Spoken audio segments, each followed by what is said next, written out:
hasta el año 2013 es que estos sensores sean inductivos. Eso es lo que vamos a ver ahora, ¿sí? Fíjense, acá hay una breve introducción que queda para que ustedes la puedan ver, ¿sí? La lean. Eh, Hay algunas cositas importantes. Este sensor va colocado normalmente en las cercanías de la polea del cigüeñal. ¿Por qué? Porque el fabricante aprovechó la polea del cigüeñal y le hizo dientes. Y toma dos parámetros en forma simultánea, las RPM del motor y también toma la información del pistón número 1, ya que esas poleas tienen un valle, habitualmente le falta dos dientes, suele ser típico. Entonces, esto que lo vamos a ver luego en unas gráficas más adelante, lo van a poder entender mejor. Bueno, aquí aparece una foto del sensor, fíjense ustedes. Suele ser metálico aquí adelante, pero cuidado, no todos son metálicos, atenti, no todos tienen este aspecto físico. Hay una tendencia a que toda esta parte encapsulada sea toda plástica, y aquí en la parte inferior, donde yo les voy a marcar, aquí abajo muchachos, ahí abajo aparece una parte metálica. Eso suele ser bastante común, ¿sí? Ahí abajo. Pero un poquito nomás sobresale una parte metálica. El resto suele ser todo plástico. Y a la izquierda ustedes están viendo la posición, ¿sí? La posición del mismo. En este caso, el autor no usó la corona, fíjense, porque ahí se puede ver bastante bien el embrague que corresponde a la caja. Bueno, pero si ustedes miran con mucho cuidado el gráfico, van a ver que en realidad hay dos coronas. La corona que está atrás es la corona de arranque, y la corona que está adelante es la corona que usa el captor. Bueno, esta tecnología no se usa más. Esto apareció en los antiguos vehículos monopunto de la década del 90. Como se darán cuenta, porque no es difícil imaginar el costo que tiene esta corona, es muy grande, porque es un dispositivo mecánicamente grande, es robusto. Ahí se puede ver, y está marcado con la letra A, la parte en donde le falta dientes, ¿sí? Le faltan dos dientes. Bueno, porque esto le va a dar referencia a la computadora para determinar la posición del pistón 1. Insisto, lo que se usa habitualmente ahora es una corona similar, pero que está colocada en la misma polea del cigüeñal. Va a depender de la calidad, digamos, de esa polea, va a depender del modelo de auto. Desde un Corsa, por ejemplo, un Chevrolet Corsa, tiene una polea que muy inteligentemente el fabricante la hizo de chapa estampada. Y los dientes, inclusive, todo está hecho así. O sea que es una chapa, digamos, para que se entienda bien. Entonces hicieron la polea, hicieron la corona, todo una chapa. Bueno, funciona. Pero bueno, tengan en cuenta que el Chevrolet Corsa, el Corsa 1, el más pequeñito, es un vehículo de muy bajo costo. Entonces el fabricante no puede poner cosas ahí muy caras. Bueno, vamos a ver ahora, a ver si vemos el circuito. Aquí aparece lo que justamente quería mostrarles. Este es un dibujo muy elemental, ¿sí? Muy elemental. Y el tema del pistón, Rolando, si Fíjense lo falla, siguiente. si falla, ¿Cómo viste, si hoy dijiste falla? que ese sensor también, la posición del pistón 1, y si fallan los otros, Detecta nomás la posición. Detecta la deposición. Detecta la posición. En el caso, por ejemplo, piensen lo siguiente. Ustedes en los motores antiguos, la posición de los pistones estaba determinada en forma mecánica. Y en forma mecánica, gracias al árbol de leva, se sacaba una pieza mecánica que terminaba en un distribuidor para saber exactamente y mecánicamente dónde y en qué momento se debía aplicar una chispa de alta tensión, en qué cilindro. Bueno, eso en los vehículos de inyección electrónica ya no existe más hace muchísimos años. Entonces, como ya no se tiene una sincronía mecánica, hubo que buscar alguna otra forma de indicarle a la computadora en dónde se encuentran los pistones para poder determinar en qué momento se va a hacer el salto de la chispa y en qué cilindro. Porque si no se tiene esa información, es imposible que la computadora adivine en el momento en que va a hacer saltar la chispa. No tiene otra forma. Entonces, ¿qué hizo el fabricante? El fabricante dijo, bueno, tomo información del árbol de levas. El árbol de levas es es una fuente de información súper importante porque esa fuente de información tiene que ver directamente con los pistones. Entonces, el fabricante dice, bueno, voy a marcar cuando el pistón 1 se encuentra a unos 10 grados, por ejemplo, o 12 grados anteriores al punto muerto superior. O sea, me estoy refiriendo a los grados del cigüeñal, ¿no? Entonces, en ese momento es que se produce la inyección e inmediatamente aparece la chispa. Hay toda una sincronía muy, muy importante. Bueno, esta información, aquí en este dibujo que estamos mirando acá, está representada esquemáticamente. La corona dentada está representada en este caso por 4 dientes. ¿Para qué? Para que sea sencillo el dibujo. La corona que veíamos recién en la foto es esta, ¿sí? Esa es la corona. Está representada por 4 dientes.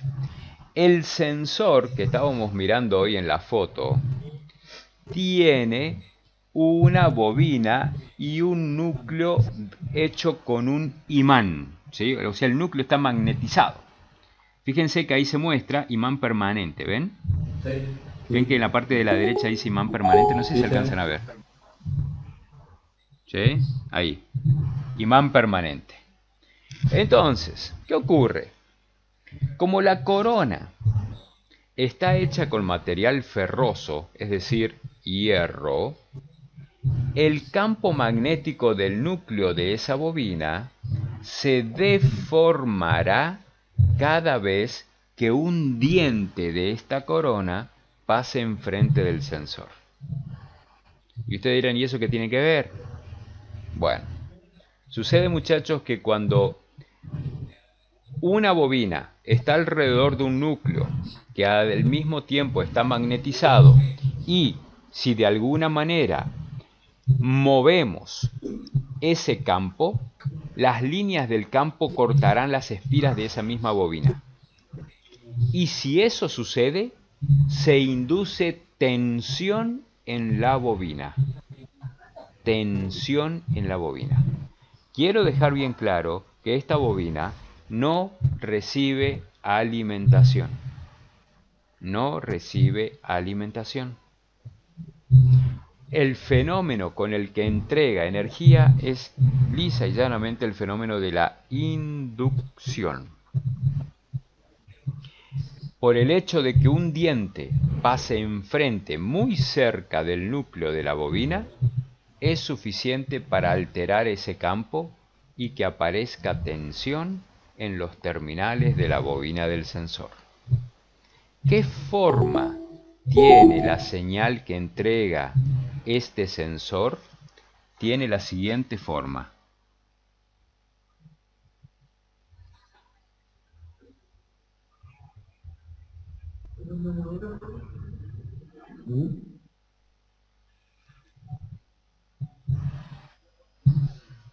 La parte de arriba corresponde cuando el sensor, perdón, cuando el diente se acerca. Esto. Cuando el diente se acerca, la tensión aumenta hasta un máximo.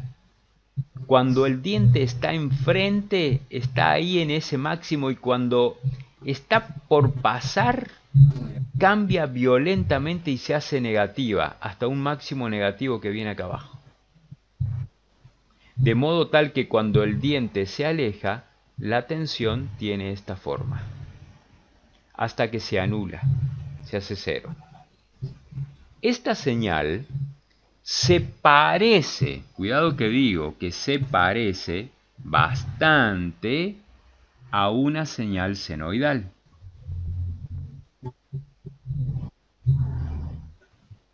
Es por eso que cuando ustedes vayan a mirar en los automóviles con los osciloscopios, les va a dar la sensación de que la señal que están mirando es una señal senoidal. Pero si le hacen un buen zoom a la señal, se van a dar cuenta que no es perfectamente senoidal, que tiene la forma dibujada en la señal azul. Y eso es por el comportamiento de los dientes cuando pasan frente al captador inductivo. Estamos entonces con el fenómeno de la inducción.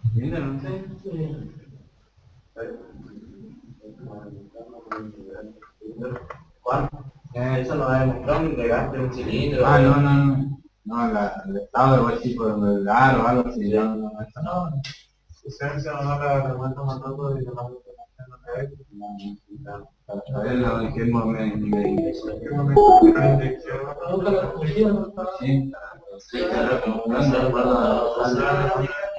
porque cuando uno está arriba, el doble está abajo y no, ¿vos se te cae la conexión, Rolando? No. A mí no, no sé qué. Señor, yo escucho tururún, pero no sé lo que es. A Martín.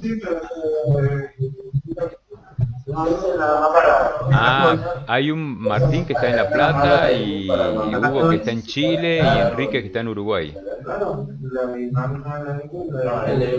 ¿Se entendió, Rolando? Bueno, se entendió. Entonces no hay preguntas. Bueno, muy bien. Yo estoy teniendo un montón de problemas con la conexión de internet, pero es problema mío, ¿eh? Así que... Bueno. Ok, Martín, no hay problema, no hay problema. No hay drama. Entonces. Ya. Bueno, muy bien.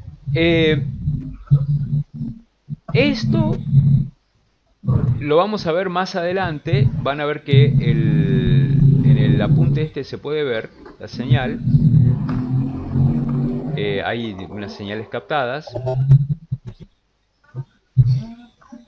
Bueno, aquí aparece más explicado lo que yo les acabo de contar, ¿sí? Es una ruedita muy primitiva, con un dientecito muy primitivo. Bueno, esto lo dejo para que lo lean ustedes con cuidado, ¿sí? Estamos hablando siempre del sensor captador de RPM. Aquí está detallado todo el fenómeno que yo les expliqué. Ven que él dibujó una senoide, pero no es exactamente una senoide, ¿sí? Si hay movimiento, indica esto, entonces aparece la tensión. Si está quieto, la tensión es nula, chicos, ¿sí? Sobre todo cuando está enfrente, ven que se aparece. Y cuando se mueve, cuando pasa el dientecito, bueno, se dibuja el resto de la señal.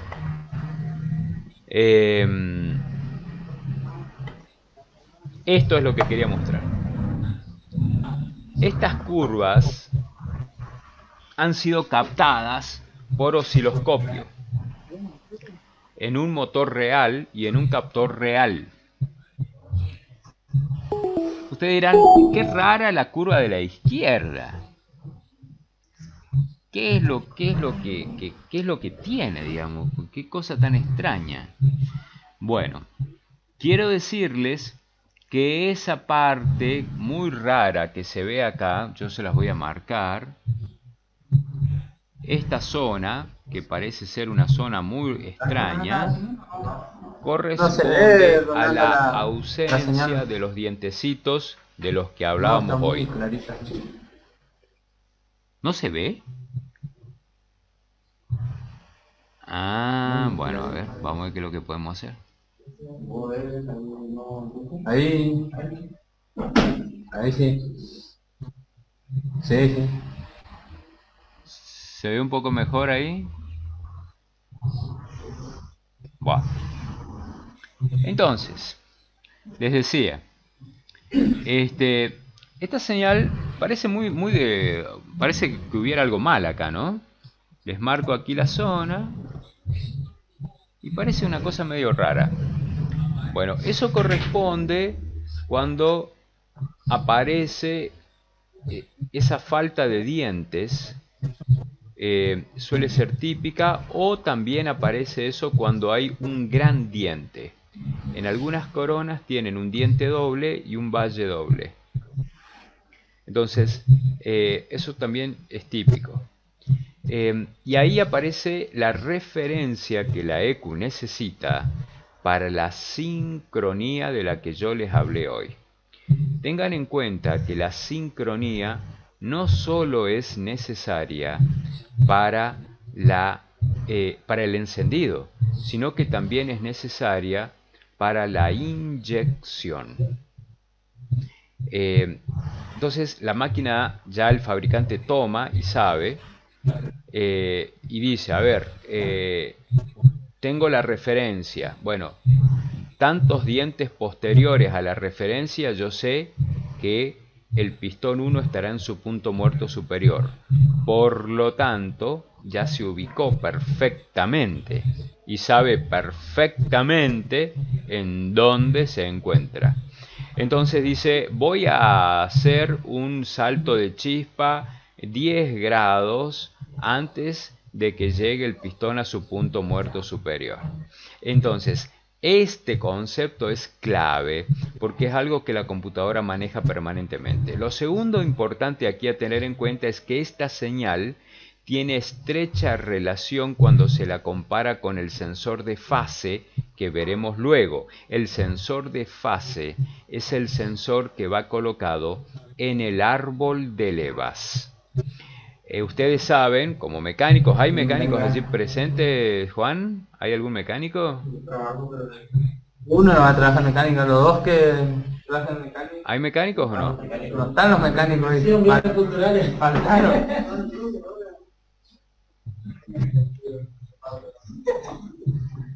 Faltaron los mecánicos, se están perdiendo la clase más importante. Bueno.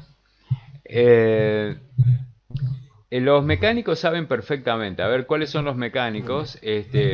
¿Cómo es la relación de giro entre un árbol de leva y un cigüeñal?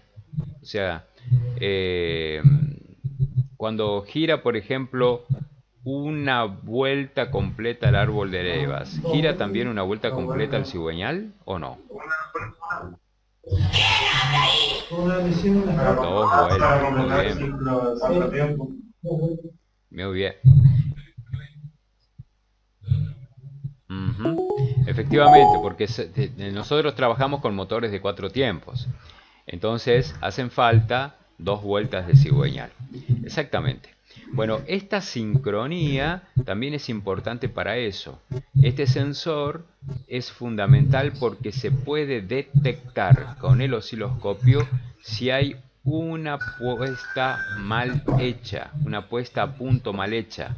Cuando no está perfectamente sincronizado el árbol de leva con el cigüeñal. ¿Por qué? Porque cuando lo armaron cometieron un error y se corrió, qué sé yo, un diente, vamos a suponer, ¿sí?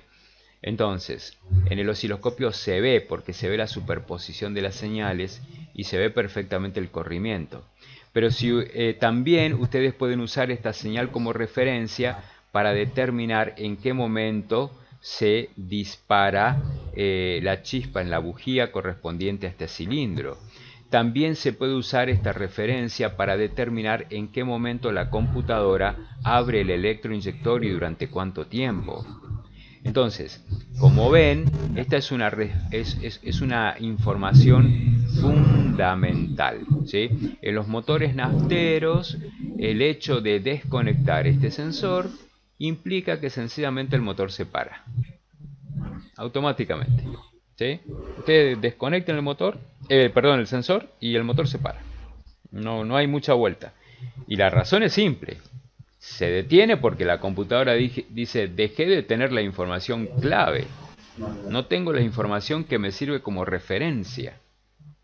Entonces, al no tener esa información que antiguamente era mecánica, va a cortar el encendido y corta la bomba de combustible automáticamente. Entonces se detiene el motor a explosión.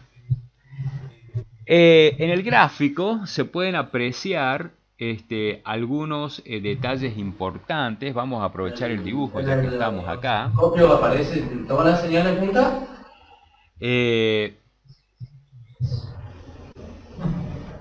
Aparece así como lo es. Así como se ve. Ahora, acá el autor, fíjate que ha hecho algunas cotas como la que voy a marcar, por ejemplo esta, y él colocó allí que t es igual a 1,2 milisegundos. ¿Sí? T igual a 1,2 milisegundos. Yo pregunto, mirando el dibujo, muchachos, ¿qué fenómeno sucede en 1,2 milisegundos? ¿Qué fenómeno mecánico?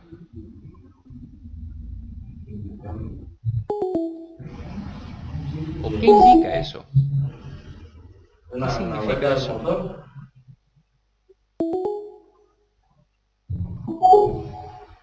No.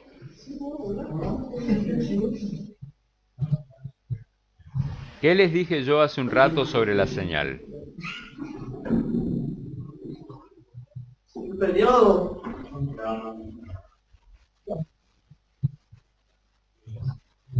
Sí, es un periodo, eso no hay ninguna duda. Si la vemos como una señal senoidal, eso es un periodo, sin lugar a dudas. Pero eso tiene una relación física, mecánica directa. No, pero los pistones están arriba, por ejemplo.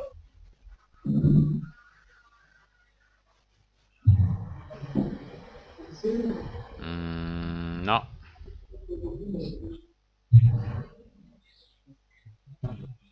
No, chicos, miren. Eso lo que está mostrando es el tiempo transcurrido entre diente y diente. Aquí hay un diente y aquí pasó el diente que el compañero, el diente de al lado pasó luego, frente al sensor. El tiempo transcurrido es de 1,2 milisegundos. Habitualmente estas coronas dentadas tienen 60 dientes. Ojo, no todos los autos tienen 60 dientes la corona, cuidado. Pero en la mayoría se usa ese valor. 60 dientes. A ver, tiene un poco calculín. Si una corona dentada, vamos a suponer que tiene 60 dientes, y ustedes lo ponen en marcha al motor, y vamos a suponer que a ver, déjenme pensar un poquito. 60 dientes y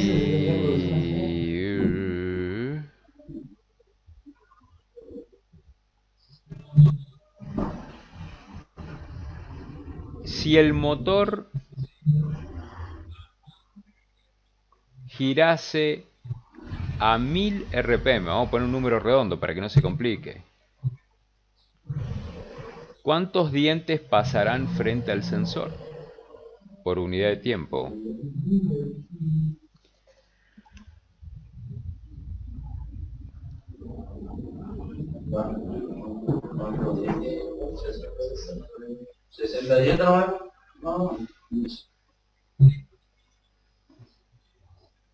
Sí, es típico que sean de 60 dientes. Las coronas es típica.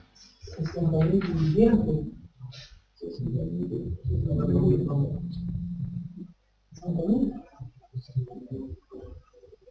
¿Puedes repetir la pregunta?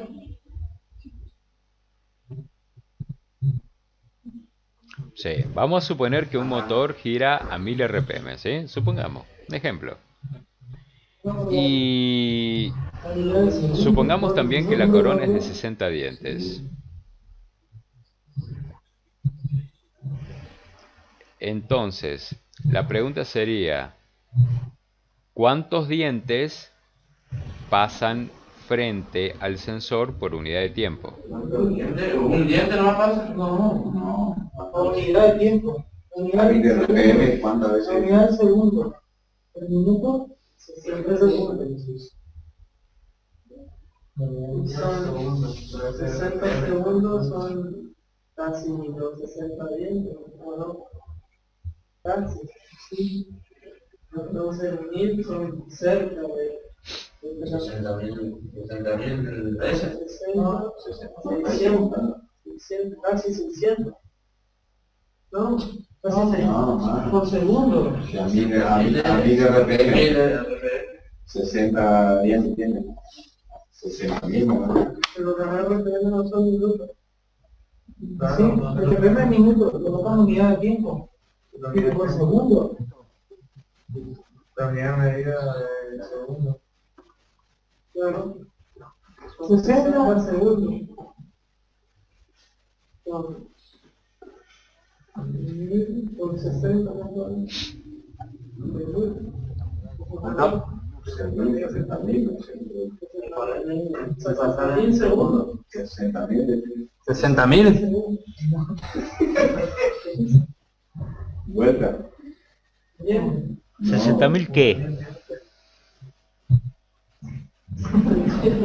Pónganse de acuerdo, vuelta, dientes. La con unidad de tiempo. Cerca de 60.000 dientes. No. No, también lo que era. ¿Cuántas veces gira? A veces pasa los dientes frente al sensor.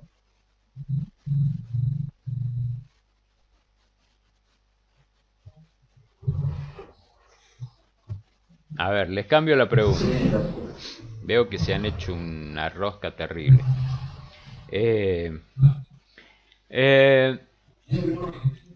Nuevamente vamos con el mismo ejemplo, o sea, 1000 RPM, corona de 60 dientes. ¿Sí? Expresen esas 1000 RPMs en revoluciones por segundo. Es decir, cuántas vueltas gira el motor por segundo, no por minuto. Vueltas por segundo.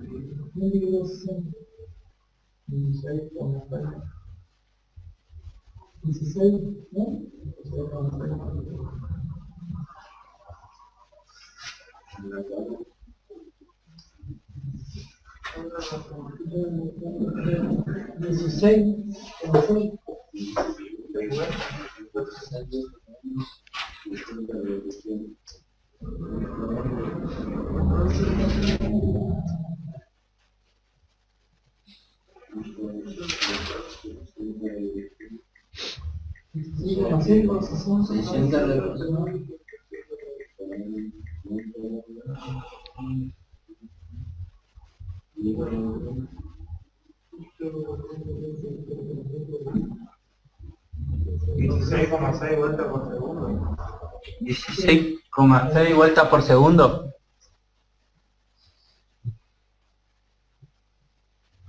16, a ver, déjame que calcule yo. Dame un segundo.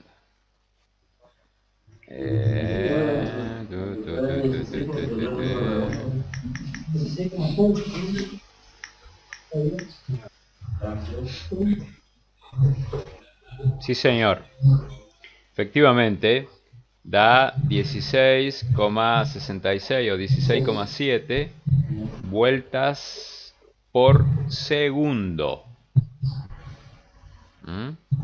Entonces, si ya tienen el dato, por segundo da 16,66 vueltas en un segundo y la corona tiene 60 dientes, ¿cuántos dientes pasan frente al sensor por segundo?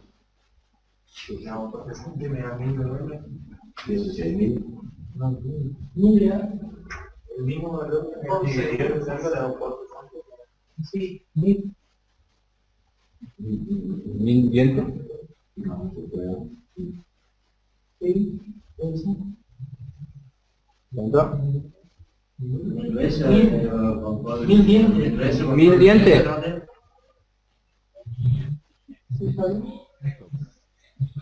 1000 dientes, correcto, porque a este valor lo multiplicaron por los 60 dientes que tiene la corona y le da 1000.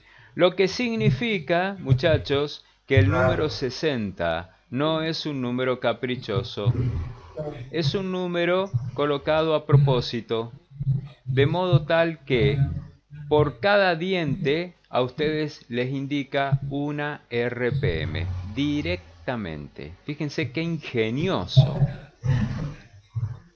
porque esto facilita la lectura de las RPM para una computadora. Cada diente que vaya detectando la computadora se va a interpretar como una RPM. La sumatoria de todos los dientes, ¿sí?, en los 60 segundos indicará las revoluciones, en este caso, para el caso de 1000, ¿no? Para el caso que hemos puesto nosotros de 1000 RPM. Bueno, como ven, entonces todo tiene una explicación, ¿sí? No, las cosas no se hacen porque sí. Nadie me preguntó por qué 60 dientes, ¿sí?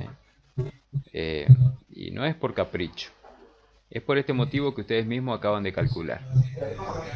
Bueno, a la derecha, fíjense que se observa el gráfico ampliado. En donde se ve exactamente lo mismo. Pero acá dicen que no todas las coronas tienen 60 dientes, dijiste vos, como... No todas las coronas tienen 60 dientes.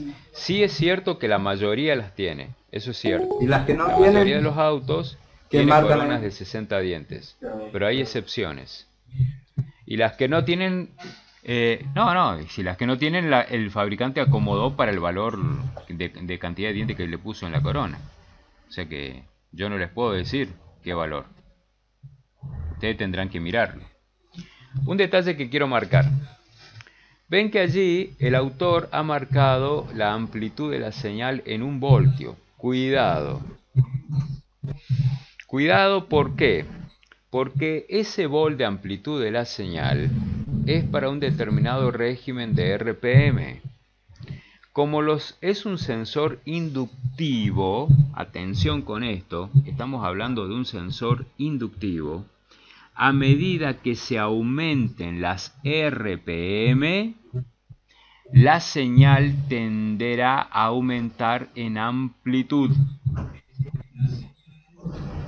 Ojo con esto, Es decir, que la señal va a hacer esto. Cuidado con eso. Fíjense que acá arriba la computadora le está midiendo, en este caso, las revoluciones. Y le está indicando 880 RPM. Entonces, atención porque eso los puede llegar a desorientar cuando vayan a medir. A medida que las RPM aumentan, naturalmente aumenta el valor de la frecuencia. Disminuye el periodo, pero simultáneamente aumenta la amplitud. Entonces, no creer de que la amplitud es constante. Eso no es correcto. Estamos, ¿no? ¿Sí? O sea, no se vayan a olvidar este detalle. Bueno, espero que no se lo olviden. Muy bien. ¿Alguien quiere hacer alguna otra pregunta con respecto a esta captura de un osciloscopio? Este es una captura típica de un osciloscopio automotriz, chicos, Típico. La lectura tiene que ser regulando el motor del sensor, ¿no?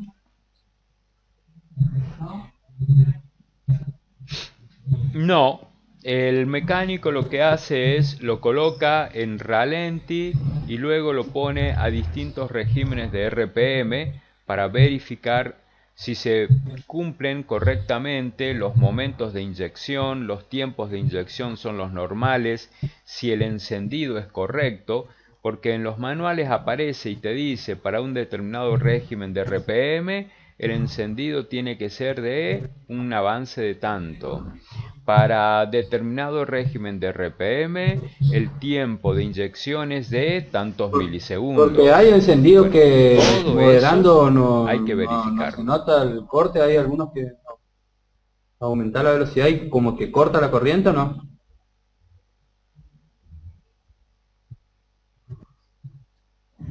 Algo así escuché una vez que la corriente. ¿Qué significa eso? El vehículo moderando no se nota la falla. Una vez que aceleras como que... Ah, estás hablando de una falla. Estás hablando de una falla. No, va a depender del tipo de falla que tenga. Pero nunca se verifica o ustedes se tienen que conformar con probar el motor a un valor fijo de RPM. Al motor se lo coloca a distintos valores de RPM y se verifican los valores, si esos valores son normales. O sea que esto es para 880 RPM, que para un motor de hoy en día es ralenti. ¿Sí? 880 RPM es ralenti para cualquier motorcito de hoy en día. Estamos hablando de motores nafteros tipo 1.6, convencional, auto de calle normal, ¿sí? Es un típico valor. Pero no, tienen que verificar a distintos valores. No sirve, digamos, hacerlo para este valor, por ejemplo, ralenti solamente no. Bueno, muy bien. Si no hay pregunta, entonces continúo. Aquí voy a achicar un poco esto. Bueno, aquí aparece el dibujito. Este dibujito lo han robado de un manual. Miren, yo este dibujo lo he visto hace 4000 años ya en libros. El mismo dibujo que lo copian y lo recontra recopian una y mil veces. Bueno, ahí se ve el alojamiento, la bobinita, el núcleo, el imancito. Bueno, se ven cortes, se ve bastante bien, ¿sí? Hay un detalle que es bueno decirlo. Aparece aquí una luz, ¿sí? La luz es la distancia que existe entre el diente de la corona de la rueda fónica y el núcleo del captor. Esa luz varía de modelo a modelo. Hay una tendencia en muchos autos a que esa luz sea de 1 a 1,5 milímetros, ¿sí? Suelen ser valores bastante frecuentes, pero no se vayan a extrañar que encuentren vehículos con luces mayores, ¿sí? Es decir, con una distancia mayor entre el diente de la corona y el sensor.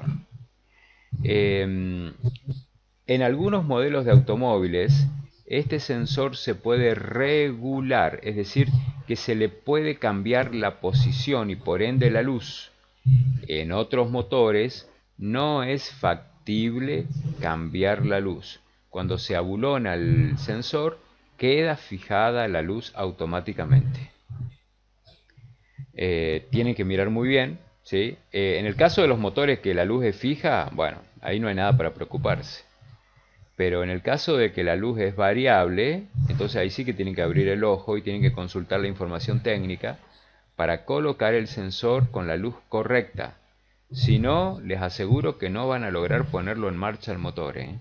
Si no le dan la luz correcta, no lo van a poner en marcha, porque si lo acercan demasiado al sensor, aparece un fenómeno de saturación de la reluctancia magnética. Y al revés, si lo alejan demasiado, sencillamente no se produce la amplitud correcta de la señal inducida en la bobina y la computadora desconfía de ese valor y no lo toma. Entonces, tiene que estar en esas tolerancias que les acabo de decir, si es que es el valor. Pero cada motor es único y deberán consultar la información técnica del fabricante. Bueno, sigamos, dijo Ramos.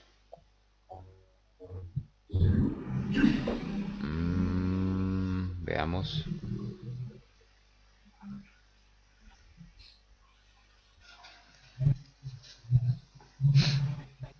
Fíjense, miren acá lo que dice. En el caso de Ford, 36 dientes y un diente perdido. 35 dientes completos. ¿Ven lo que les decía yo? Ford siempre ha sido la oveja negra, ¿sí? Ford siempre se ha despachado con cosas raras, toda la vida. Por eso es que hay muchos mecánicos que no quieren saber nada con Ford. Porque se encuentran siempre con cosas extrañas. Bueno, aquí abajo aparece una tablita muy interesante. Fíjense ustedes las revoluciones, amplitud que se ha medido, 2 voltios, 2 voltios, 2 voltios para distintos valores de RPM, pero él llegó hasta 3800 nomás, ¿sí? Ustedes saben que se puede subir más. Un motor de calle típico, 5000 RPM llega sin problemas, ¿sí? Fíjense que se duplicó, más de duplicarse. Obviamente los valores de frecuencia naturalmente cambiaron y por lo tanto el periodo de 1,2, ¿sí? ¿Se acuerdan que decíamos que estaba en ralenti? Por lo que veíamos, efectivamente estaba en ralenti. 0,4, 0,31, 0,27, lógicamente el periodo disminuye porque la frecuencia aumenta. Esto ya lo hemos estudiado, o sea que ni me tienen que preguntar absolutamente nada con respecto a esto. Así que bueno, ahí tienen valores de referencia que les puede servir a ustedes. Bueno, ahora vamos a ver otro sensor. Luego van a tener que hacer las mediciones, ¿sí? Por ahora vamos a verlo al sensorcito. Posición árbol de levas, se lo denomina en inglés como CMP, ¿sí? De CKP a CMP. Cuidado con este sensor, muchachos, ¿eh? Este sensor es un sensor electrónico, no es un sensor inductivo. Y el sensor que se usa es un sensor Hall. Yo les voy a explicar en qué consiste el funcionamiento de un sensor Hall. Vamos a ver si han puesto un dibujito en el manual. Bueno, aquí aparece la ubicación. Fíjense, quiero decirles que hay mucha diferencia. En el gráfico de la izquierda, si ustedes lo miran bien, se van a dar cuenta que ahí se ve perfectamente el árbol de levas y el sensor ingresa y en el extremo izquierdo del árbol hay unos dientes. Bueno, cuidado que esos dientes, primero, va a depender la cantidad de dientes según el tipo de árbol de levas. Segundo, el ancho del diente cambia de árbol de leva a árbol de leva. Tercero, la distribución de los dientes cambia de un árbol de leva a otro. Dicho de otra manera, se pueden encontrar con cosas muy diferentes, ¿sí? Hay inclusive árboles de leva que los dientes son totalmente irregulares, tienen 3 dientes, uno largo, otro chiquito, otro medio, colocados en lugares que a primera vista parecen caprichosos, porque uno los mira y uno dice, pero ¿por qué se ha colocado de esa manera, digamos, los dientes? Bueno, el fabricante adopta un criterio y lleva adelante ese criterio para detectar la posición del árbol de levas. Hay motores que tienen, por ejemplo, 5 dientes. Hay otros que tienen 3, hay otros que tienen 4. Entonces, yo no les puedo decir con lo que se van a encontrar ustedes, tienen que mirarlo. Las señales las vamos a ver ahora y vamos a ver también el principio de funcionamiento. El sensor, usted me va a preguntar, bueno, pero ¿qué pasa con los motores que tienen, que es muy común ahora, 2 árboles de leva? Bueno, solamente uno de ellos lleva el sensor, no llevan 2 sensores de árbol de leva, llevan uno. Bueno, aquí está el diagrama eléctrico del CMP, del sensor de árbol de leva. Fíjense el dibujito que aparece ahí abajo, corresponde a 3 dientecitos solamente. Medio raro, pero bueno, está hecho de esa manera. Y aquí aparecen los terminales de conexión a la computadora, ¿sí? Bueno, vamos a ver enseguida cómo es, por qué lleva 3 cables. Usted me pregunta, ¿tiene 3 cables? Sí, tiene 3 cables. Ya lo vamos a ver por qué. Fíjense, hay un cable que es señal, hay otro que es masa y el otro que es información. Bueno, a ver, vamos a ver, principio de funcionamiento. Esto es lo que quería llegar. A este dibujito, mira, el manual este me ahorró. Este también, este dibujo lo han robado de otros libros que yo tengo. Lo han sacado de otros libros, pero bueno. Lo primero que tienen que tener en cuenta es entender qué significa el efecto Hall para poder entender cómo es que funciona esta máquina. Bueno, resulta ser que el señor Hall, que era un físico norteamericano, tuvo la brillante idea de colocar una pequeña lámina. Vamos a suponer que la lámina es la que está a la izquierda, muy exagerada, ¿no? Y él la sometió a una fuente de energía constante, es decir, a una batería. Le conectó una batería lisa y llanamente. Así.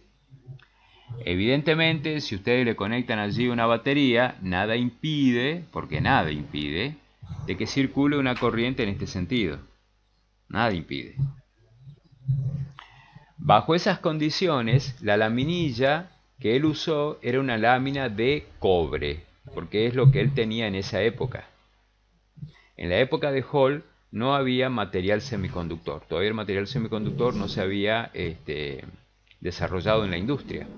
Así que él se la tuvo que rebuscar con una lámina de cobre. Cuando los electrones, muchachos, circulan por un conductor eléctrico metálico, los electrones circulan libremente, así se dice. ¿Y qué significa que circulen libremente? Fíjense que sobre esa lámina el dibujante colocó unas flechas horizontales. ¿Ven que colocó varias flechas horizontales? Bueno, esas flechas horizontales están indicando de que los electrones están circulando por todo el ancho de la lámina de cobre. Eso quiere decir. ¿Por qué? Porque nadie se los opone. O sea, nadie les dice que no puedan circular por allí. ¿Qué hizo luego este hombre Hall? Hizo algo que la verdad que ni a mí se me hubiera ocurrido, porque yo no soy físico, a pesar de que trabajo en un laboratorio de física, pero puso un voltímetro este buen hombre acá. Y cuando estaba haciendo este experimento, el instrumento le indicó 0 voltios. Luego sometió a la lámina de cobre a un campo magnético B, que está indicado acá. Y son esas flechas verticales que caen como si fueran lluvia sobre la lámina de cobre y la atraviesan. Y oh sorpresa, la aguja del voltímetro se movió. La pregunta es, ¿qué pasó? ¿Por qué se movió la aguja? ¿Qué tiene que ver el campo magnético externo de un imán con esto? Bueno, la respuesta está en el dibujo de la derecha. El dibujo de la derecha muestra la misma lámina muy exagerada al medio, ¿sí? Es esto, es la misma lámina. Las pelotitas negras son los electrones que tienden a irse hacia arriba. ¿Ven que hay mayor densidad de electrones en la parte superior de la lámina? Y eso es porque a ambos lados él le colocó un imán. Y ahí aparece también el voltímetro. Como los electrones están, la mayoría de ellos está arriba, el terminal de arriba es más electronegativo que el terminal de abajo. y por lo tanto la diferencia de potencial que mide el instrumento es diferente de cero. A este descubrimiento, porque esto es un descubrimiento, en honor a Hall se lo conoce con el nombre de efecto Hall. ¿Sí? Efecto Hall.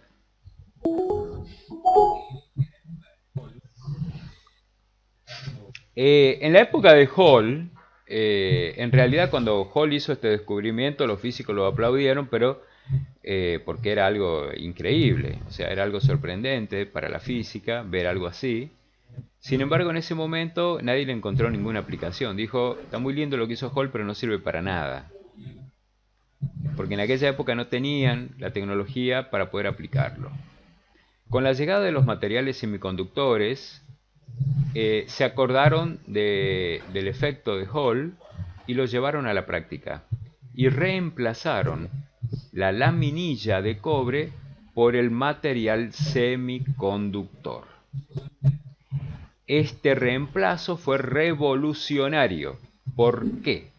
Porque se pudo obtener exactamente el mismo efecto que obtuvo Hall en el laboratorio con una lámina de cobre, pero con un imán muy pequeñito. Por el contrario, Hall tuvo que usar un super electroimán para poder ver el fenómeno. Un mastodonte gigantesco que genera un campo magnético extremadamente intenso. Obviamente que lo que había hecho Hall era muy interesante, pero semejante armatoste no servía para nada, porque eso no se podía poner en ninguna parte. Pero cuando aparecieron los materiales semiconductores y se dieron cuenta que con un imán muy chiquitito se podía ver el efecto Hall, inmediatamente aparecieron las aplicaciones. Y aquellos que son mecánicos y que están allí presentes, a todos los muchachos que están por internet y que conozcan los viejos distribuidores de los antiguos motores, recordarán ustedes que hubo distribuidores de encendido electrónico que eran por efecto Hall. Y el mecánico se daba cuenta muy rápido. Cuando quitaba la tapa del distribuidor, veía una chapa que prácticamente cubría todo el interior del distribuidor. Sin embargo, la chapa tenía como unos cortes hechos, como si fueran unas ventanitas. Bueno, ese distribuidor era por efecto Hall. Ya en esa época se usaba. Le estoy hablando década del 80. No fue precisamente ayer. Entonces, durante años, muchos fabricantes automotrices usaron esta tecnología en los distribuidores para reemplazar el viejo platino. Y andaban muy bien. El dispositivo Hall no se dañaba nunca. Lo que se dañaba era la electrónica de potencia, el módulo de potencia que iba fuera del cuerpo del distribuidor. ¿Sí que te mostré el módulo de ese que te mostré el otro día? ¿Cómo, Juan? No. Eso es otra cosa. El modulito era típico, era muy característico. Bueno, yo acá no tengo, pero era muy característico. Si pones en Google módulo encendido electrónico, te van a aparecer 1.000.000 de fotos, donde se ven ahí un montón de modelos, son típicos los modulitos. Tienen dos orificios porque se los colocaba al cuerpo del distribuidor, con dos tornillos muy bien tomados y grasa siliconada en el medio. Y era lo que se dañaba, pero el dispositivo ¿Cómo que se llama el dentro módulo del distribuidor no se dañaba nunca. Eso demostraba. Módulo de encendido electrónico, pone Juan.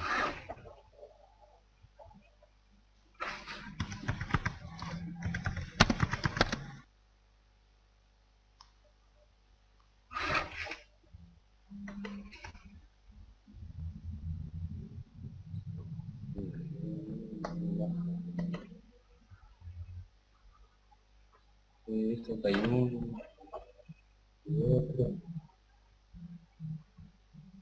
Eso es lo que digo ahora. No, esto no es el encendido Hall del Ford Escort, tiene este es el que tiene el Escort. Este que está acá, este modulito. Este tiene. Muchos Acá estamos autos, Juan, viendo un trajeron encendido. encendido Hall, Acá los estamos viendo la Renault, imagen los del Fiat, encendidor Ford, con el encendido Hall. claro, pero hay, mirá, hay millones muchísimos autos trajeron porque era de verdad confiable, el sistema de verdad que andaba muy bien, te digo, ¿eh? Eh, funcionaba muy bien. Yo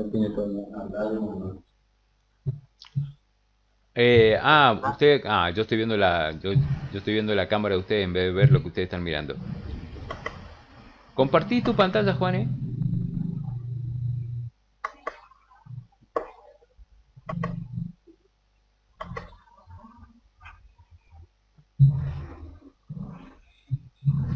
Ajá.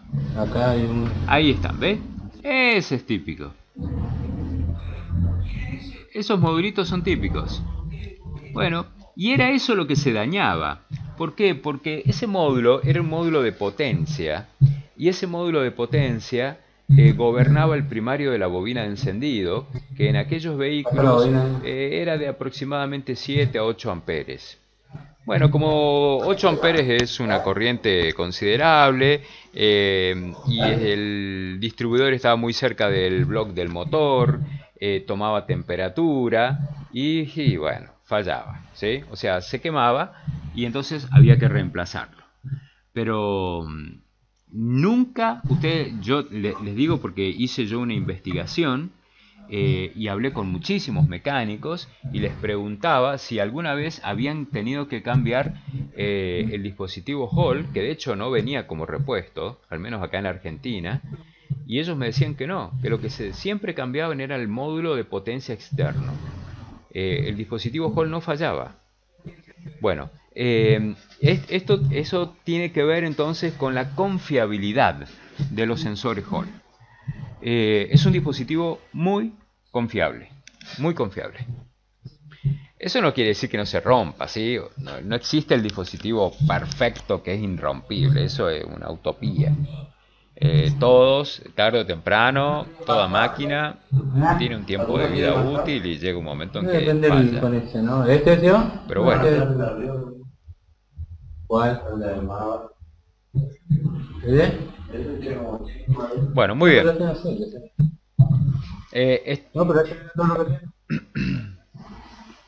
Chicos, estamos entonces hasta acá. ¿Alguien quiere hacer alguna pregunta? ¿Quieren formular alguna pregunta?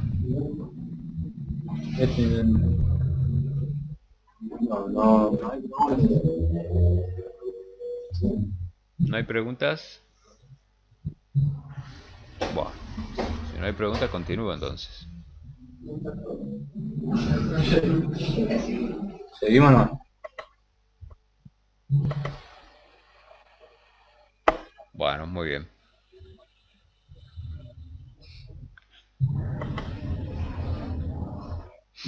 Ok. Bueno.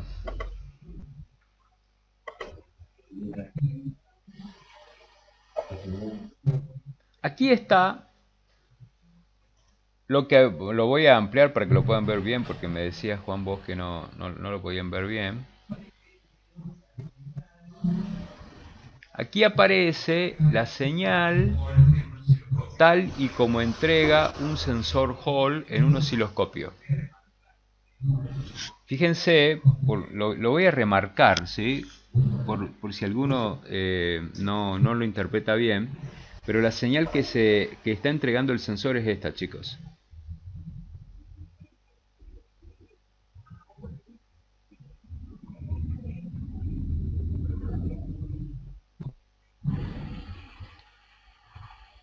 Bueno, más o menos.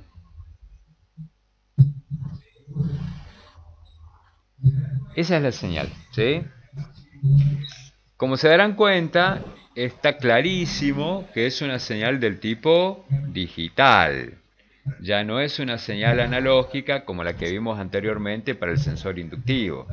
No tiene nada que ver una cosa con la otra. También miren los valores, ¿no? Para el mismo valor de RPM, fíjense, mírenlo acá arriba, 880 RPM, fíjense ustedes que el periodo de la señal es de ¿cuánto? ¿Alcanzan a ver los valores? El de la izquierda es 15 milisegundos y el de la derecha es de 125 milisegundos. ¿Cuánto vale el periodo? Un segundo. Un segundo. ¿Cuánto, perdón? Disculpame, lo escuché. Nah, como un segundo. 140. ¿Cuánto? Sí, señor. El periodo de la señal es de efectivamente 140 milisegundos, porque el periodo se cuenta de aquí hasta aquí. Y hay aquí 140 milisegundos. Perfecto. Donde, fíjense ustedes, el sensor tiene acá un tiempo muy corto con 0 voltios de 15 milisegundos y el resto del tiempo, los 125 restantes, con un valor de tensión constante como corresponde a toda señal digital. ¿Sí? No se olviden que las señales digitales son de amplitud constante. Aquí es importante decir que este dispositivo lleva electrónica en su parte interna y ahora voy a justificar los 3 cables. Uno de ellos, si ustedes tienen la ficha, la miran de frente, por ejemplo, ojo que el orden no necesariamente coincide con todos los autos, ¿eh? Uno de los terminales, el otro terminal y el otro terminal, entonces ustedes dicen, bueno, este terminal 5 voltios, ¿Dónde está viendo eso? el terminal del medio acá. es señal, ¿sí? Ahí está.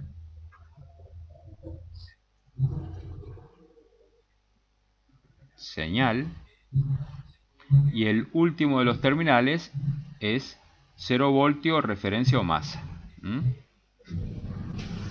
Entonces,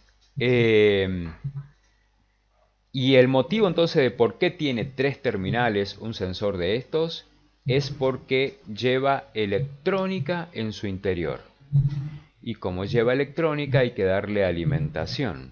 Y él devuelve una señal digital de amplitud constante que normalmente no supera los 4,7 voltios. El sensor anterior que vimos, el sensor inductivo, recuerden ustedes que no llevaba alimentación. Es un sensor que funciona con el principio de la inducción. Nada que ver con esto, ¿eh? Son 2 mundos diferentes. Entonces, a no confundirse. ¿Alguien quiere hacer alguna preguntita con respecto a este dispositivo? ¿Pregunta? No. No, por lo menos no hay pregunta.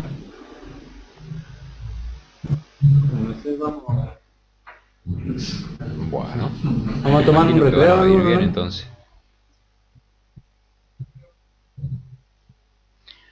Ah, ¿quieren tomar un recreo? Bueno, bárbaro. Tómense un descanso entonces y volvemos en 10, 12 minutos más o menos, ¿sí? Bueno, volvemos en un ratito, muchachos.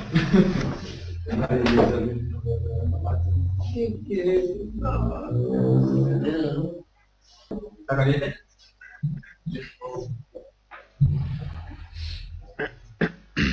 Bueno, muy bien. Volvimos entonces, muchachos. ¿Dónde estábamos? ¿Dónde estábamos? Muy bien. Estamos por acá. Bueno, entonces habíamos quedado en la señal de un sensor Hall. Entonces no olviden, es una señal típica digital. Típica digital. Bueno, vamos para abajo. Fíjense, aquí el autor armó otra vez una tablita y puso para distintos regímenes de RPM la amplitud. Fíjense que él puso 5 voltios. Bueno, cuando vayan a medir se van a dar cuenta que no es 5 voltios, chicos. ¿Sí? Esto es teórico. Esto no es correcto.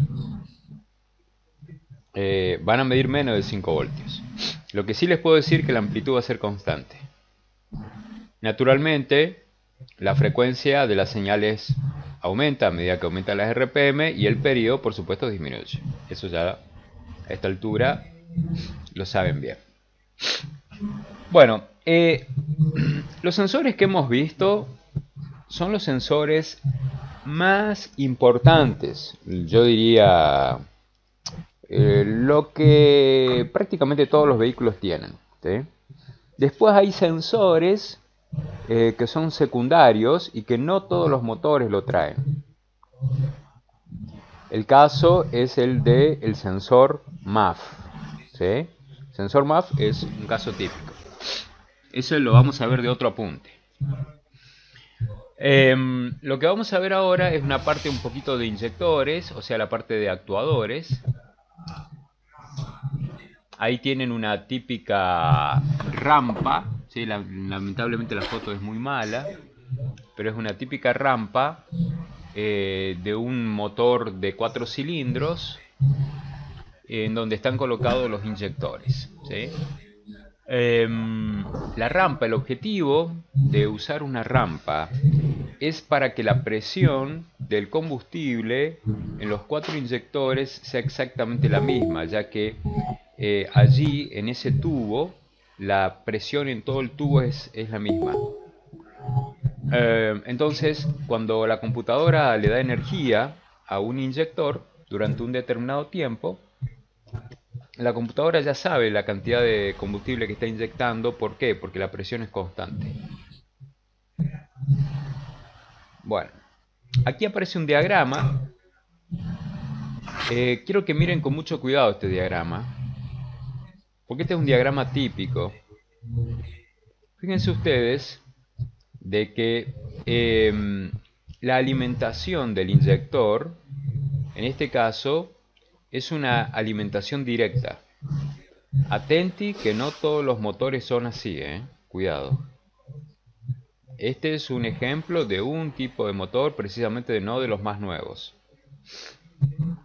Hay un relé que es el que gobierna la corriente y se lo alimenta directamente a todos de una sola vez.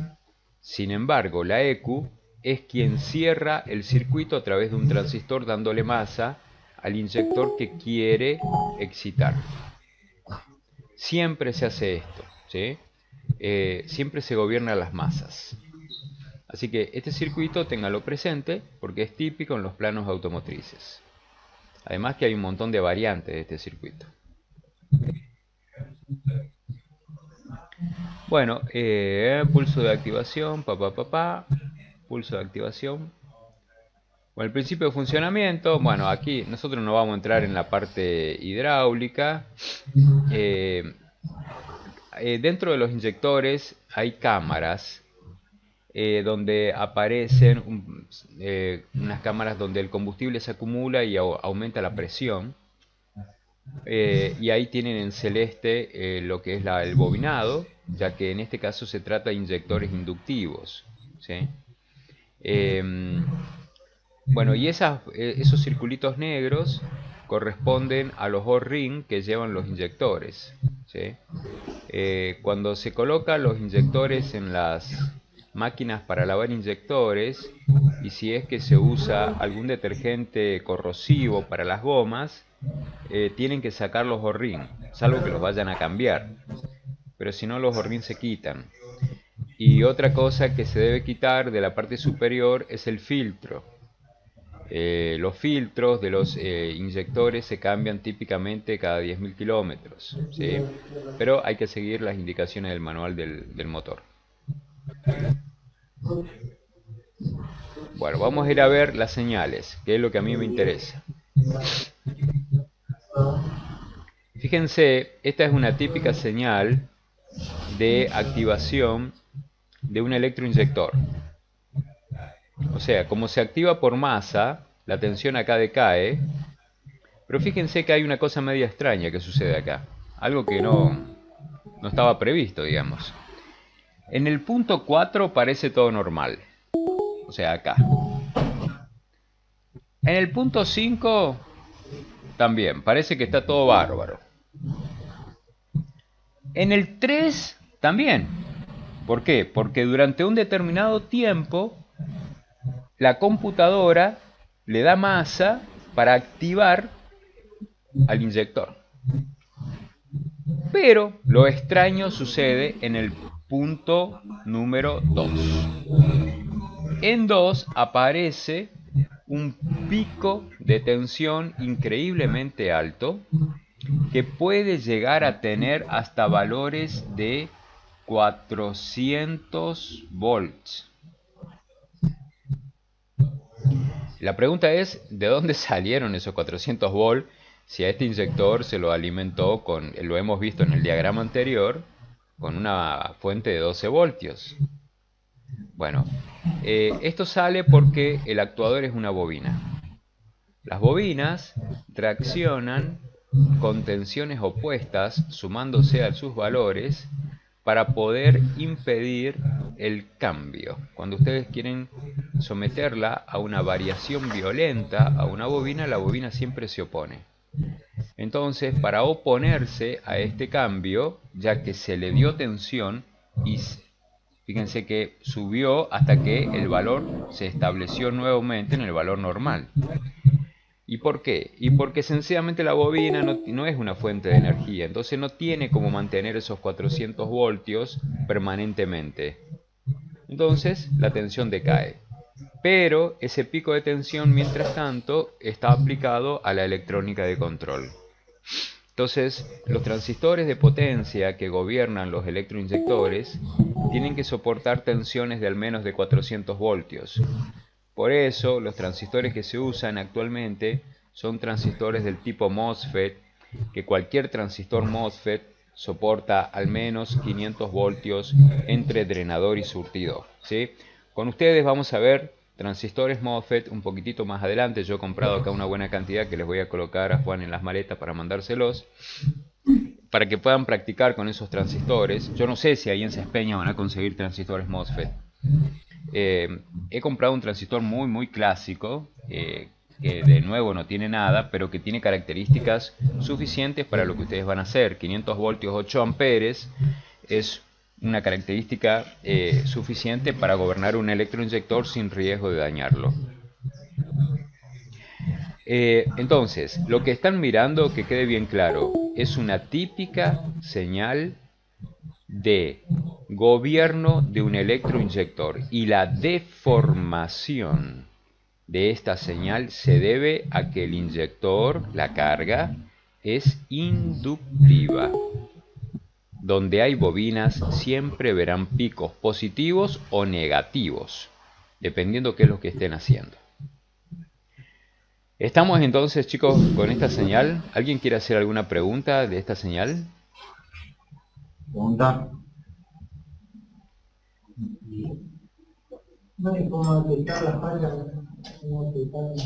¿Cómo detectar la falla con la cuerda de la señal? ¿Cómo se detecta la falla en la señal?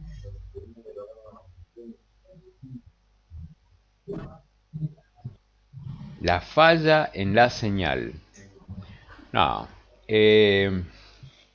La única manera de detectar fallas es que ustedes van a ver que cambian los tiempos de apertura y de cierre, y cambian los valores de amplitud. O sea que, y les digo más, no van a fallar los 4 inyectores al mismo tiempo. No fallan los 4 inyectores al mismo tiempo. De modo tal que ustedes, por comparación, se pueden dar cuenta si hay un inyector que tiene un problema.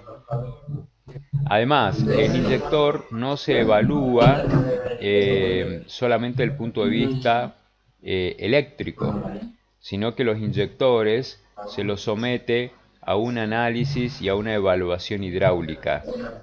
Para ello necesitan un banco de ensayo de inyectores.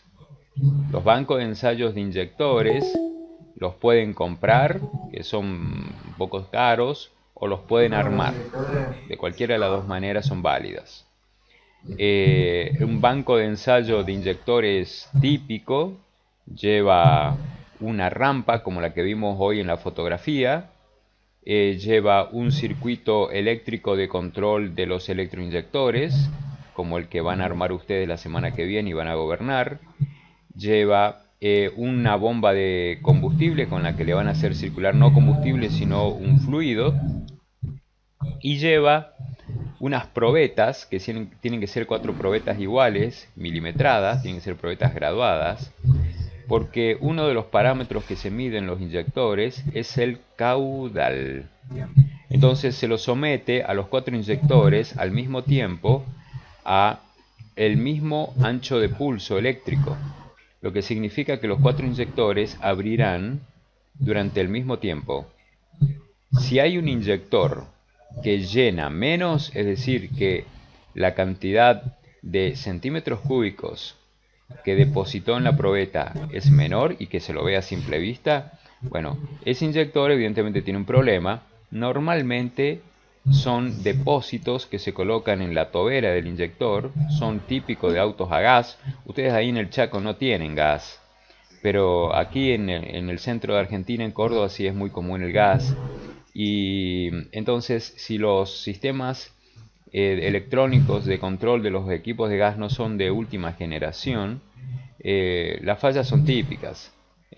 Terminan arruinando los inyectores y hay que cambiarlo, hay que cambiar todos los inyectores, porque el gas deposita partículas sobre las toberas de los inyectores y los arruina, sencillamente ya no pulverizan igual. Bueno, esa es una prueba típica, y después se hace la prueba de estanqueidad o prueba de goteo. El sistema está a presión constante de combustible dado por la bomba y se lo cierra a los electroinyectores, no tiene que gotear. Estas dos pruebas hidráulicas que les acabo de mencionar son pruebas hidráulicas básicas que se hacen todos los días cuando se quiere de verdad chequear el estado real de los inyectores, ¿no? O sea, cuando se dice vamos a hacer algo bien hecho.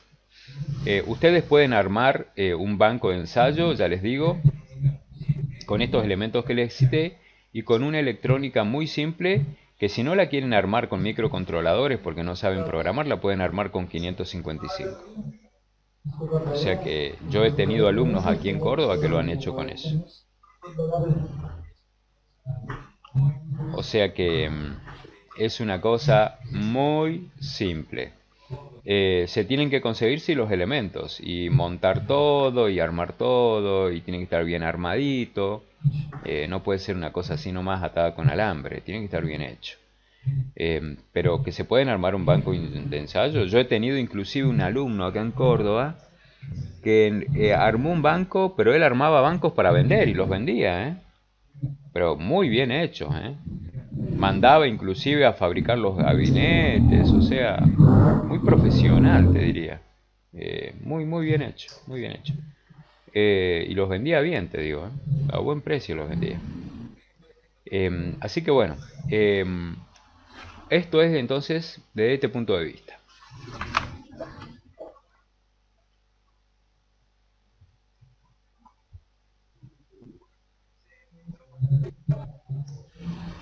Bueno, fíjense los valores de trabajo. El ancho de pulso acá habla de 2 a 3 milisegundos, pero cuidado que eso podemos cambiarlo, ¿sí? Va a depender de la temperatura, porque no es lo mismo el motor con temperatura que el motor frío. Fíjense, arranque en frío, ¿ven? Acá miren, acá lo cambió, ¿ven? De 5 a 6 milisegundos. Estos son valores normales para un motor típico de calle, ¿sí? Un vehículo estándar, ¿sí? Nada especial.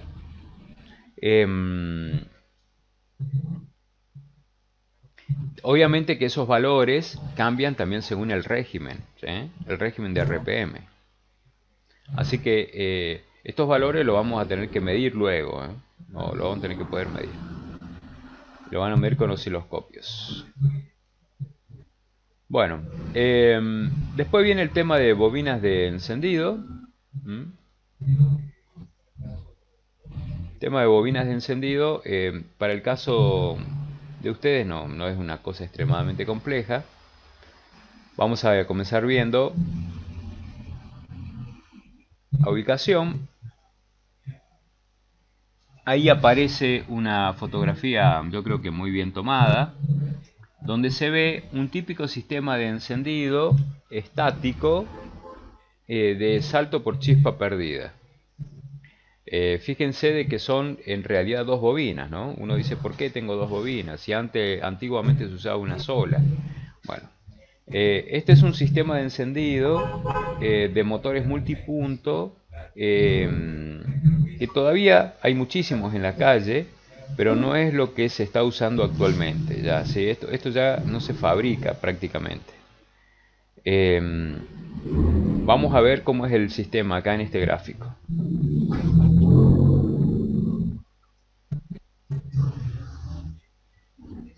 Bueno, fíjense, el sistema consta, como decíamos, de dos bobinas. Miren con mucho cuidado el gráfico porque este gráfico, digamos, si no se van a perder. Adviertan de que en el terminal 15, acá, ustedes reciben alimentación permanente. Las bobinas de la izquierda se llaman primarios.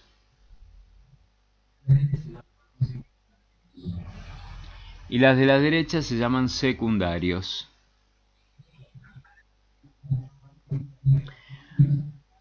A la derecha van directamente las bujías. Acá el autor olvidó hacer el simbolito típico de las bujías.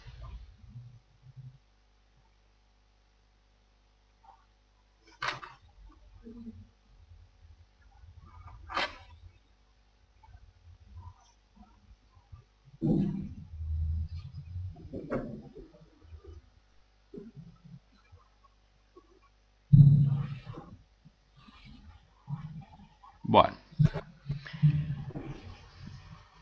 ¿cómo funciona esta máquina? Muy simple.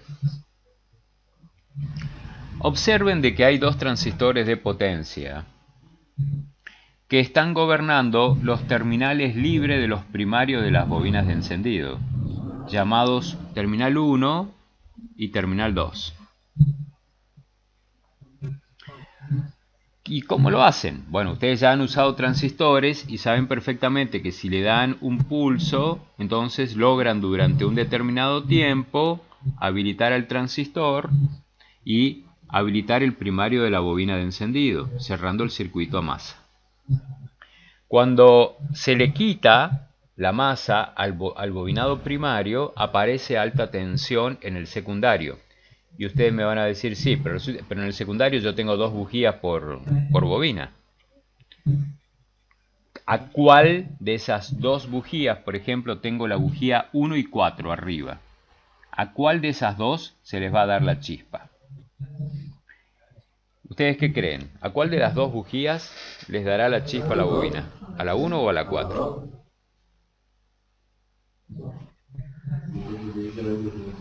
A las dos. En realidad, desde un punto de vista muy conceptual, el sistema le daría chispa a las dos bujías en forma simultánea. Pero en la práctica no sucede eso. No, en la práctica eso no sucede, chicos. Vamos a analizar un poquito mejor. Pregunta. Vamos a suponer que el pistón 1 está en compresión.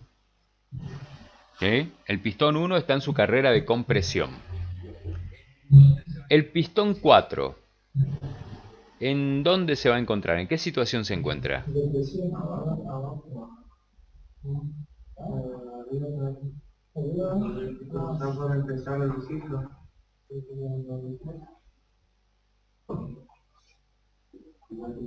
Igual que el 1,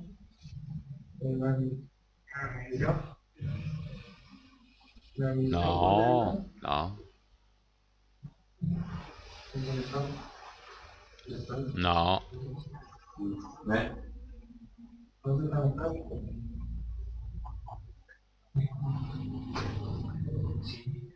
Está en escape. Si el pistón 1 está en compresión, el 4 está en escape, chicos. ¿Sí? Entonces, uno diría, está bueno. Salta chispa aquí en la bujía 1, y está bueno eso, ¿por qué? Porque en la bujía 1 yo necesito la chispa, porque estoy en la carrera de compresión y va a llegar el momento enseguida en que tiene que saltar la chispa. Entonces, es correcto que salte allí la chispa. Ahora, ¿a quién le sirve una chispa en un cilindro que está lleno de gases quemados y que encima la válvula de escape está abierta, que salte una chispa allí dentro? O sea, no le sirve a nadie. Bueno, entonces uno dice, esto es un desperdicio de energía alevoso. Estamos no solo desperdiciando energía en forma de alta tensión, sino que estamos disminuyendo la vida útil de estos elementos, incluyendo la bujía. Porque acá la bujía va a saltar una chispa en el cilindro 4 en un momento que no lo necesita. En realidad eso no es tan cierto. Hay un detalle que estamos obviando. Resulta ser de que el pistón 4, como dije recién, está lleno de gases producto de la combustión anterior. Y sucede de que los gases de la combustión no son conductores, o mejor dicho, es un muy mal conductor eléctrico. Por lo tanto, la chispa que saltará en la bujía del cilindro 4 es una chispa de muy mala calidad, impedido porque el gas que está dentro del cilindro se lo impide. Aproximadamente saltan unos 5000 voltios, o sea, una chispa correspondiente a 5000 voltios. El resto de los 20.000 queda aplicado en la bujía del cilindro 1. O sea, es un porcentaje muy pequeño el que termina provocando una chispa muy pobre en la bujía del cilindro 4. Todo, no todo, pero sí el porcentaje más importante salta donde nosotros lo queremos, que es en el cilindro 1, porque es donde se está comprimiendo la mezcla y donde en una fracción de segundo vamos a necesitar una chispa de buena calidad. Este detalle, digamos, no es fácil de verlo, por eso yo ni siquiera se los pregunté, porque no es fácil de verlo, porque ustedes dirán, y qué sé yo si el gas producto de la combustión es buen conductor eléctrico o no, y es correcto, o sea, ustedes no tienen obligación de saber eso. Se dice así: los gases producto de la combustión tienen un coeficiente dieléctrico alto. O sea, es un buen dieléctrico. La palabra dieléctrico significa que es aislante. Entonces, ese es el motivo por el cual prácticamente no hay chispa en el cilindro 4. O cuando la hay, es de muy mala calidad. Es una chispa muy pobre. A este sistema se lo conoce como el sistema de encendido de salto por chispa perdida. Y ustedes entenderán el nombre que se le ha colocado. Se le llama salto por chispa perdida justamente porque hay una chispa en este caso en el 4 que no se aprovecha. Es de mala calidad pero salta. O sea que hay una pérdida. El sistema no es perfecto, ¿sí? Lo que ocurre, ustedes dirán, pero si el sistema no es perfecto, ¿por qué se lo usa? Porque este sistema es harto mejor que el sistema antiguo con distribuidor mecánico. Por eso a este sistema de distribución se lo conoce con el nombre de sistema de distribución estable. estático. El otro era dinámico, ya que había un rotor que giraba permanentemente repartiendo la chispa para los diferentes cilindros.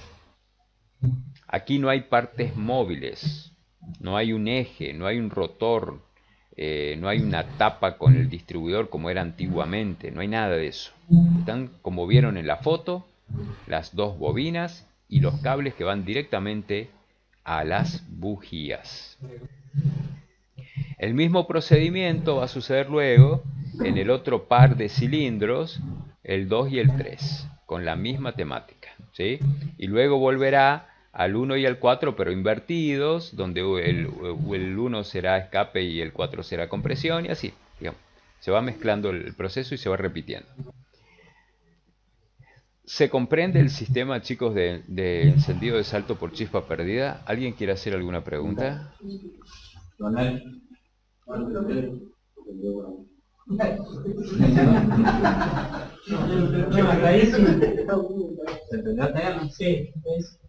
¿Se entendió eso?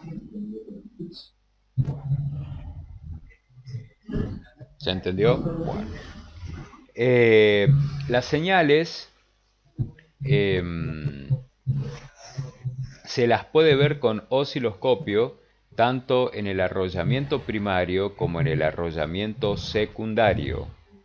Pero cuidado que salvo que tengan ustedes el adaptador para ver y medir las señales, es un adaptador especial que tiene la forma de un broche y colgarse de los cables de alta tensión, no pueden conectar un osciloscopio a la parte de alta tensión directamente, porque ningún osciloscopio del planeta está preparado para poder soportar más de 20.000 voltios, ninguno. Viene un adaptador especial para ello. Ustedes dirán, bueno, pero yo no tengo el adaptador, ¿qué hago? Bueno, cuando ustedes quieran mirar con un osciloscopio la señal de un sistema de alta tensión, en este caso, sea el primario, que es de baja tensión, o el secundario, que es de alta tensión, lo que deben hacer es conectar, ¿sí? En el primario no hay problema, porque en el primario lo pueden mirar con la punta atenuada por 10.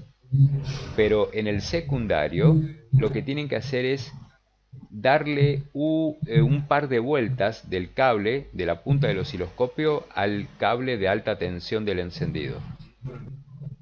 No conectarlo eléctricamente, sino que lo enrollan, ¿sí? Lo enrollan como si fuera una bobina. Con que le den un par de vueltas es suficiente. Por inducción va a captar el osciloscopio la señal y la van a ver perfecto. Lo único que no van a poder cuantificar es la amplitud, pero sí podrán cuantificar los tiempos. Los tiempos son exactos, pero la amplitud no. Y la pregunta es, ¿y por qué no la amplitud?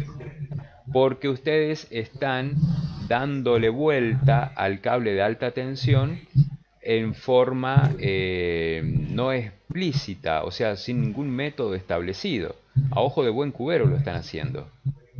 Entonces, al no estar establecido, no se puede cuantificar el valor de amplitud que van a medir en un caso, y cuando cambien de cable, van a ver que van a medir otro valor de amplitud distinta. Sin embargo, la forma de la señal y los tiempos van a ser correctos. Bueno, con esto ya tienen una muy buena base para la semana que viene, que ya van a tener las maletas, porque ya las van a estar allá, y ya van a poder comenzar a medir con el osciloscopio. Va a quedar pendiente para otra clase más adelante explicar el próximo sistema, háganme acordar porque yo me voy a olvidar, el próximo sistema de distribución, ¿sí? O la parte de encendido, que es el sistema DIS, que es lo que aparece acá. ¿Sí? A ver que voy a borrar esto. El sistema DIS es lo que se usa actualmente, ¿sí? Los autos de hoy en día usan este sistema de encendido. Uy, ¿qué hice? Metí la pata.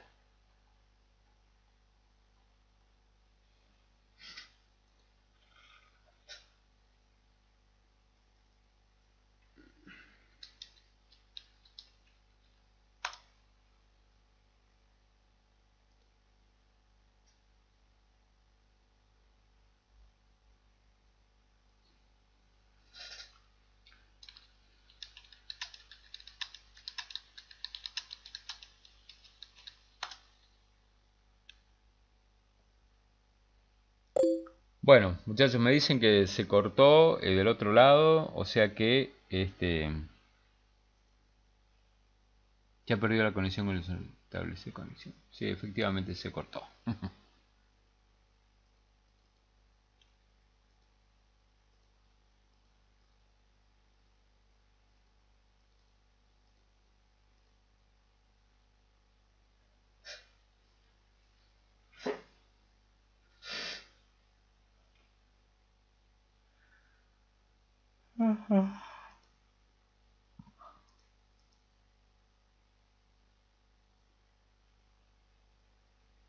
Se mandinga, se cortó.